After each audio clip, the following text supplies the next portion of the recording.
Hey friends, this is Wendy with Love and Stampin'. I am so excited that you're here with me today. Today's video is just a freebie basically. I made this card for my sweet petunia, the Mizzy can't talk, Misty design team. And I actually released the card over on the Misty blog sometime back, but I made a video and I just haven't had time to get it up and on my blog till today.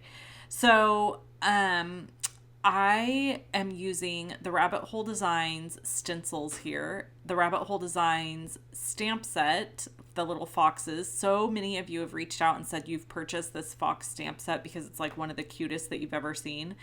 Cannot agree with you more. Like, seriously, hands down, one of the absolute cutest stamp sets ever. I think it's one of those that I'll probably always hold on to. It's just happy and sweet, and I love it. And then I'm using the My Sweet Petunia grid paper here, which you probably see me use in almost every video if I do ink blending. This grid paper comes in a nice thick pad, and I will link to it so that you can grab some. Even if you don't have a Misty tool, you can use this grid paper for everything. It's 8 by 10, I think. So it's a really good size, and I just love it. It's fantastic. So here I am using one of these little cloud stencil areas to create bushes. And I'm using the Artichoke ink from Concord and Ninth. And I just love this color. I think it's absolutely beautiful and so good for fall. Just a great fall color. So here's just a little idea on how you can use stencils in different ways. Even though this is technically supposed to be a cloud, I went ahead and used it to make a bush, and look how cool that turned out. And then underneath, I'm going to do a sidewalk. Now, I just want to forewarn you, my sidewalk needs a little work. I don't love the colors I chose for the sidewalk. Dang it. I was trying really hard. But you know what? At the end of the day, practice makes progress. And all you can do is practice different techniques, different colors, and it will just overall improve your skills over time. So here's what I did. I took the Pebble ink from Concord and Ninth and ink blended down below here using a mini blending brush or a small blending brush from Stampin' Up. And then I used the cobblestone ink too. And then I went in with Copic markers and drew in a sidewalk. The problem with this is the tones. I didn't nail it. Hindsight, which is what I wish I would have done, is just ink blended all of this and then left it alone and not even drawn in lines. I was trying to be fancy. Sometimes fancy's not better. And I clearly need a little class in how to get the correct tones and colors. And it's just simply a work in progress. That's how it is. The other thing I could have done here is I could have just used, here's where it goes all wrong, people. It just goes all wrong. So I could have used the masking paper to mask and like make lines with the masking paper, but I didn't think about that until afterwards. So basically, this is where I should have left it. I should have just put in these dark lines and walked away and been done, and it would have been fine. But no. I thought that I needed to try to blend these out and make it look even better, which made it look worse. It was just a whole thing. So you're just going to watch me continue to kind of mess this up. And I really debated. There was part of me that was like, you know what? I'm not even going to show this. I'm just not even going to show it because it really didn't turn out great.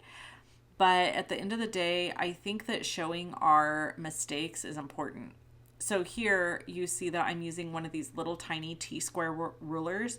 These are also from My Sweet Petunia. I love these little T-square rulers. They're fantastic. So I've got two because two come in the pack, and I highly recommend them. Below the video in the description box, there's a link that says measurements and supplies.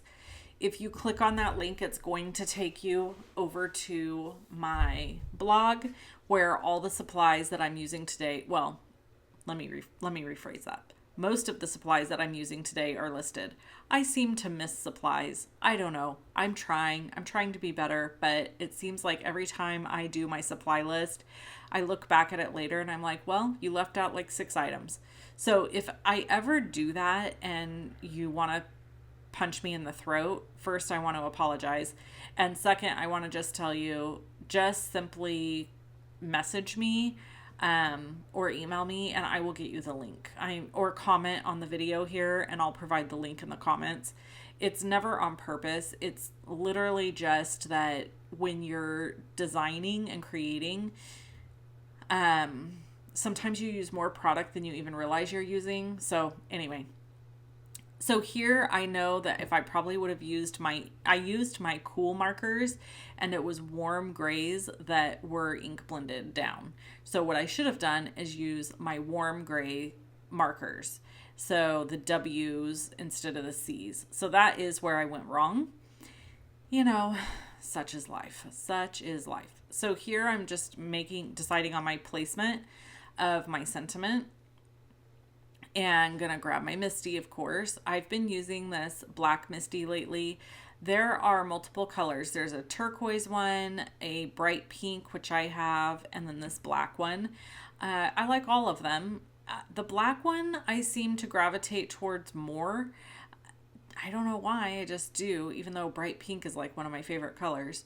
So anyway, oops, I messed it up there. You see that? So this is another use for this T-square ruler, is to get things really nice and straight. You can get a sentiment really nice and straight while you're putting it in the Misty, get it all lined up the way it should be. And then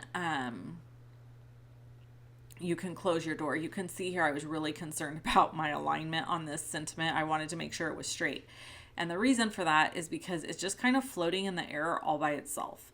And so I knew if I stamped it off kilter that it was going to be really obvious. Sometimes when you're stamping a sentiment, it doesn't matter so much because it's not super, super obvious. In this case, it was. I also just want to comment on my filming. So you can see on each side of my workspace, and you can, even if you look in the left top hand corner, you can see that I'm watching something on my phone up there. I think this is kind of hilarious that clearly this day I was just really in the zone into creating and not paying attention to all of the little details of things. So now we're going to stamp one of the foxes, which is actually my favorite little fox. He's got the little scarf. I say that, but I go back and forth every time I pull one of them out. I'm like, oh, this one's my favorite. Oh, this one's my favorite. So pulling the little fox out, and I'm going to stamp him and color him. So story time. We always have story time when we hang out, or almost always. And I have a couple things to share. First, if you haven't seen my other projects using this cute little fox set, they're on my blog. So you can see all of the other projects I've done. They're also over on my Instagram, so you can check them out there. Okay, so I've debated greatly if I should share this here on YouTube. And I've decided that I'm going to share it, but I'm going to share it in a very mild, tamed down version of events. It's just too good not to share. Okay? It's not good. It's actually bad, but it's crazy. So last week, or weekend, I should say, over Labor Day weekend, my husband and I, it was about 10 o'clock at night, and we had not closed the chicken coop yet. So let me preface this with saying that when the time changes and it starts getting dark earlier, we struggle for probably a good month or two to get the chicken coop closed in a timely manner because we're used to closing it at like 9:30 at night. Okay. So basically what happens is for like a month to 2 months, when the days start getting shorter, the girls get in their roost, but we don't go out and close the coop until around 9:30 at night, because that's what we're used to doing, even though it's already been dark for, an hour or more. So we're sitting in our living room and we hear the sound every chicken owner absolutely never wants to hear, which is your chickens, something's bad, something's wrong. I'm not going to be descriptive because I don't think it's necessary, but you know that something's not right. So my husband and I jump up and we run out of the house, and it's pitch black outside. We are looking everywhere. We've got some chickens out in the run. Some chickens are still in the roost. They're squawking. I've got a flashlight at this point. I'm trying to figure out what's going on. So I shine the there's this part of their chicken coop that's just open that they can be in, that's like not inside. And then there's another part of their chicken coop that's like a box that they can go into, and that's where they nest. Some of the chickens roost inside, some of the chickens roost outside, but they all are in an enclosed environment when we close the gate. But remember, I failed to close the gate early. So I shine the light up into the coop box, and staring back at me is a bobcat. And I am like, oh my.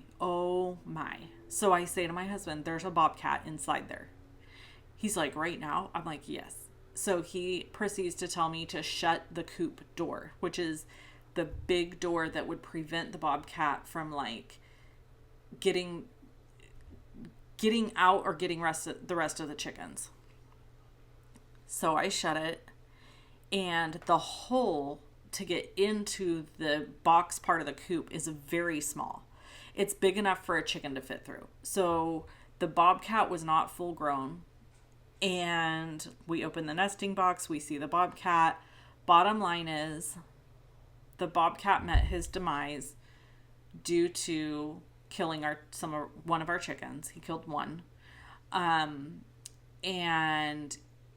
there was clearly something wrong with him. Like, he either had rabies or something. He did not look well at all.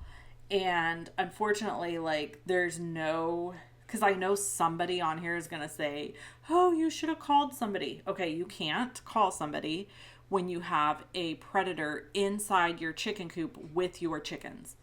Had we not dispatched him when we did, he would have continued to kill our chickens. So there's that.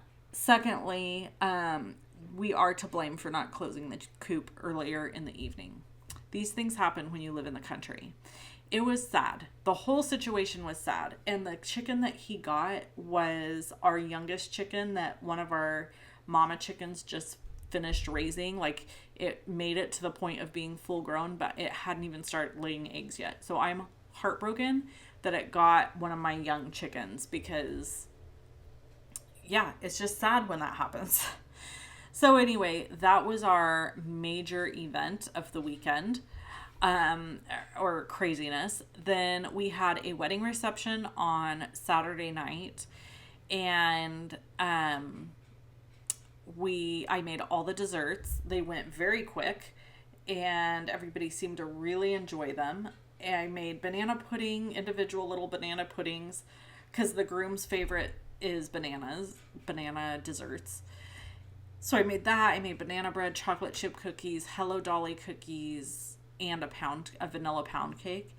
And I'm telling you, that stuff went like hotcakes. So I was almost worried I wasn't going to have enough stuff. I was a little bit panicked. But it all turned out great and looked really nice. So I was super happy about that.